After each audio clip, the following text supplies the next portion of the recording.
మనకి ఇప్పుడు దయ కావాలా దైవం కావాలా ప్రశ్నించుకోండి.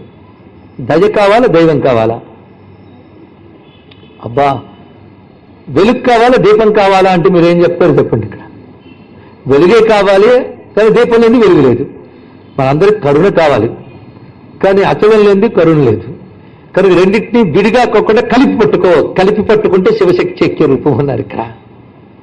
ఆ భావం ఇక్కడ అరుణాద్రి అరుణాచలం. ఎంత బాగున్నదండి. అద్రి అన్న అచలం అన్న ఒకటే భావం, కదలనిది అని అర్థం. పరమాత్మ తత్వమే అచలం. అందుకే ఆయనకు మరో పేరుంది స్థాణుకు. స్థిరస్థాను ప్రభుర్భీమ ప్రవరో వరదో వరహ అంటారు శివశాస్త్రం. కనుక ఆయన పేరే స్థానమైనప్పుడు అచలు కాక ఏమవుతాడయ్యా? ఎందుకు అచలుడు చేయరండి అంటే కదలకుండా ఉంటారు కదండి. కదలకుండా కూర్చోవడం పని, కదిలించడం ఆయన పని.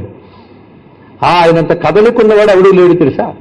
ఎందుకంటే అరుణాచలం గురించి చెప్పకముందు మనం ఎవరి గురించి చెప్పేమన్నారు ఇందాక చెప్పండి అమ్మా. ఎంతమంది విన్నారు? ఒకరే చెప్పారంటే ఎంత బాగా విన్నారో అర్థమైపోతుంది. అరుణాచలం చెప్పకముందు మనం చిదంబరం గురించి చెప్పాం. నటరాజు అంటే క్షణం కూడా నిలవనవాడు. నిరంతరం డాన్సింగే. ఆయన అచలుడు కాదు. ఆయన పేరు స్థానుట, ఆయన నటరాజుట. ఇదేంటండి బాబు ఆశ్చర్యంగా ఉందంటే కదలకుండా కదిలిస్తాడు కనుక నటరాజయ్య, కదిలేటప్పుడు నటరాజు, కదలకుండా కూర్చుంటే స్థాను అన్నాడు. ఇక్కడ ఇంకేమున్నది? ఆయనే కదిలేదంతా ఆయనే, కదిలించేవాడు ఆయనే, కదిలే వాటిలో కదలకుండా ఉన్నవాడు ఆయన. కదులుతున్న శరీరంలో కదల్ని ఆత్మగా లేడా? కదులుతున్న ప్రపంచంలో కదల్ని పరమాత్మగా లేడా? మరి ఎందుకు కదిలిస్తున్నారు ఆయన? కదిలించే శక్తి అనుకుంది. ఏముంది? కదిలించే శక్తి ఉంది. ఆ శక్తి ఊరకనే చూపిస్తాడా? ఇప్పుడు మీరు డ్యాన్స్కి ఎవరైనా పిలిచారనుకోండి, పాడమంటే వాళ్ళ శక్తి చూపించడానికి కండిషన్స్ ఉంటాయి. ఒకటి, వాళ్ళకి డబ్బులు పారితోషికం ఇవ్వాలి. ఏది ఇవ్వకపోయినా చూపిస్తారంటే మీరు అందరూ ఆనందించితే వాళ్ళు ఆనందిస్తాడు అంటే ఆయనకు ఒక కండిషన్ ఉంది. కానీ పరమేశ్వరుడు డ్యాన్స్ ఎవరి కోసం? అందులో అన్కండిషన్డ్. ఆయన శక్తి అన్కండిషన్డ్. ఆయన ప్రేమ, కరుణ. అది నాట్యమంతా కూడా కరుణేనండి. అంత కదిలేవాడు, కదలేనివాడు.